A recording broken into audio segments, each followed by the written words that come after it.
ele poderia ter para que tivesse filho, para ter a propagação da sua descendência. Mas também eu li alguns comentários que aqui mostra também a falência espiritual de Eucana. Se nós entendemos na história, nós vamos entender que quem eram os sacerdotes, e o sumo sacerdote era Eli, e os sacerdotes dos seus filhos. E a Bíblia nos mostra que eles estavam em decadência, em declínio espiritual. E a Bíblia vai dizer, quem conhece a história em Números 3, para a memória, que Eucana era um dos sacerdotes, dos levitas, dos instrumentos do tabernáculo do Senhor. E Eucana agora ele traz uma representatividade de um sacerdócio falido, de um sacerdócio em declínio, aonde ele se encontrava agora com duas esposas. Para quem tem uma já tem problema. Imagina ter duas, pastor. Você pegar uma mulher dessa e manter uma mulher hoje, meu Deus, misericórdia, irmão. Não é fácil não, varão.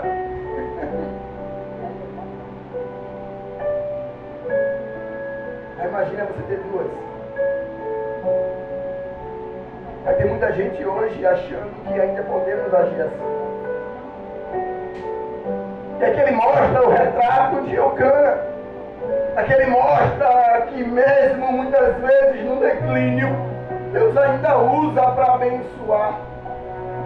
Porque Eucana, aqui ele sabia que ele estava agindo de uma maneira conforme a cultura para propagar a sua descendência. Mas ao mesmo tempo ele demonstrava quem era o seu verdadeiro amor. Ele demonstrava que verdadeiramente ele amava, que verdadeiramente ele tinha escolhido para a sua amada, a sua esposa, que era Ana. E Ana talvez havia perdido esse sentimento pelas provocações de Penina, pela irritação que ela causava em sua vida e em seu coração. Mas Jesus ele causou a prova para lembrar a Ana quem ela servia. Ana subia ao templo, entrava em jejum, em propósito a Deus. E quantas vezes hoje na igreja o povo não jejua mais?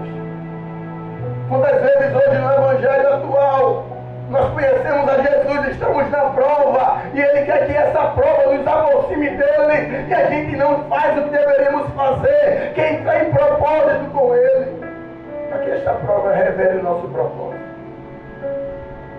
Quando é que não vai comer? Quando é que não vai beber?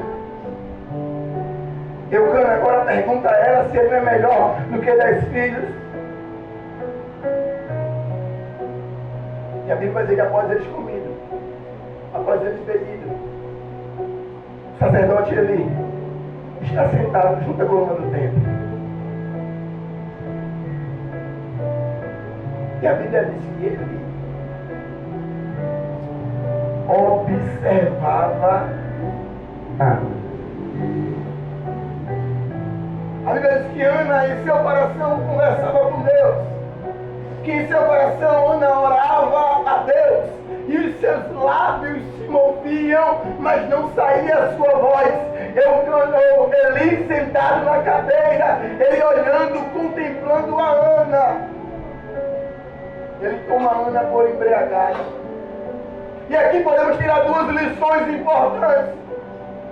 Qual é, pastor? A primeira lição que possamos entender, meu pastor Olavo, é que naquela situação, ou aquela situação que ele estava enxergando, poderia estar sendo comum no meio do povo de Deus. O que é isso, pastor? O povo vir para casa e vinha embriagado. O povo vir para casa e não vir sóbrio, não vir racionalmente puro para adorar a Jesus. Por isso ele talvez tivesse esse entendimento. Era comum talvez isso estar acontecendo. Porque o povo estava em declínio, os sacerdotes estavam em declínio. Imagina o povo. E a segunda visão que nós podemos ver nesse texto, que é que mais se prega, é que o líder, o sacerdote, já tinha perdido a visão espiritual. E com isso julga Ana por embriagado. E a resposta de Ana é interessante.